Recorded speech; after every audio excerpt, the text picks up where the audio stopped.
నమస్తే ఫ్రెండ్స్, నా పేరు సాయి కృష్ణ ఆజాద్, సుప్రీంకోర్టు అడ్వకేట్. మా వీడియోలో ఎక్కడ కూడా ఎడిటింగ్ కానీ ఇంకా విఎఫ్ఎక్స్ ఏముంటాయి అవి కానీ గ్రాఫిక్స్ కానీ ఇవన్నీ ఏమీ ఉండవు. ఓపెన్గా ఉన్నదన్నట్టుగా ప్రజలకి అవేర్నెస్ తీసుకురావడంలో మా పాత్ర ఇప్పుడు కాదు, దాదాపు 10 years నుంచి ప్రయత్నం చేస్తూ ఉన్నాం. దాంట్లో భాగంగా ఇప్పటి వరకు కూడా మా యొక్క వీడియోలు 2 కోట్ల చిల్లర మంది చూడటం జరిగింది. అలాగే చాలామందికి కొత్త చట్టాలపైన అవగాహన కల్పిస్తూ ఉన్నాం. ఇదే కాకుండా అనేక మందికి ఉచిత న్యాయ సహాయాన్ని అందిస్తూ, అలాగే ఉచిత సలహాలు అందిస్తూ మేము ఉన్నాం. ఇది పేదవారికి మాత్రమే, నోట్ గుర్తుపెట్టుకోండి, పేదవారికి మాత్రమే. ఓకేనా?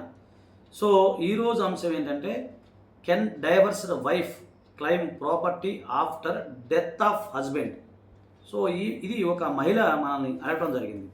అంటే ఒక డైవర్స్ పొందిన స్త్రీ చనిపోయిన భర్త, అంటే డైవర్స్ తీసుకున్న తర్వాత భర్త చనిపోయిన, అంటే ఎక్స్ హస్బెండ్ చనిపోయిన తర్వాత అతని యొక్క ప్రాపర్టీ పైన క్లెయిమ్ చేసే అవకాశం ఉంటుందా? మంచి ప్రశ్న ఆమె అడగడం జరిగింది. ఓకేనా ఫ్రెండ్స్? ఇప్పుడు నేనేం చెప్తున్నానంటే, ఇది కేవలం అవగాహన కోసం చేసే వీడియో, ఇది ఎక్స్పర్ట్స్ కాదు. గుర్తుపెట్టుకుని, ఇది ఎవరికి ఎక్స్పర్ట్స్ కాదు, కేవలం ఒక కామన్ మ్యాన్, ఒక సామాన్య వ్యక్తికి లేమ్యాన్ అంటాం. సో ఒక లేమ్యాన్కి మాత్రమే ఉపయోగపడే వీడియో మాత్రమే. సో ఇది కొంచెం యాంబిగైటీగా, డ్రైగా ఉంటుంది.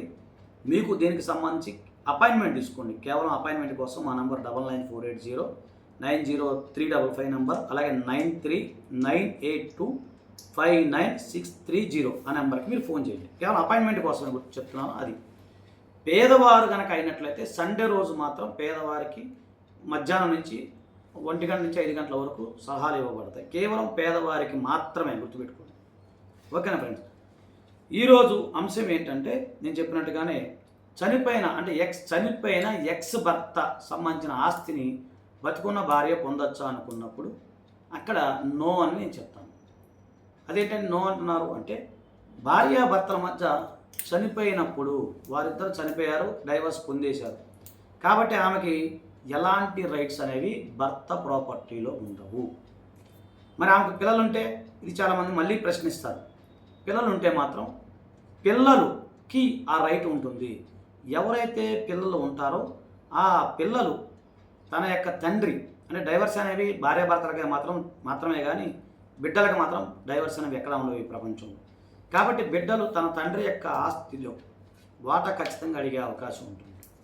అంటే ఉదాహరణకి, ఒక హిందూ పురుషుడు ఒక వీలునామా రాయకుండా మరణించినట్లయితే అతను మొదటి భార్యతో డైవర్స్ పొందినప్పుడు ఆ భార్యకి 2 పిల్లలు ఉన్నారు అనుకున్నాం.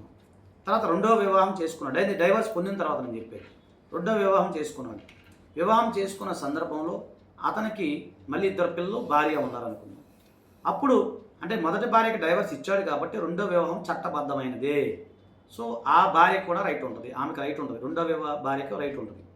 అలాగే ఆమెకు పుట్టిన 2 పిల్లలకు కూడా రైట్ ఉంటుంది. అంటే అక్కడ 3 వాటాలు ప్లస్ ఫస్ట్ భార్యకు సంబంధించి, ఫస్ట్ భార్య అంటే ఎక్స్ వైఫ్ అనుకోవాలి మనం, ఆమెకి ఎలాంటి రైట్ ఉండదు. డైవర్స్ పొందిన తర్వాత ఆమెకి ఎలాంటి రైట్ ఉండదు.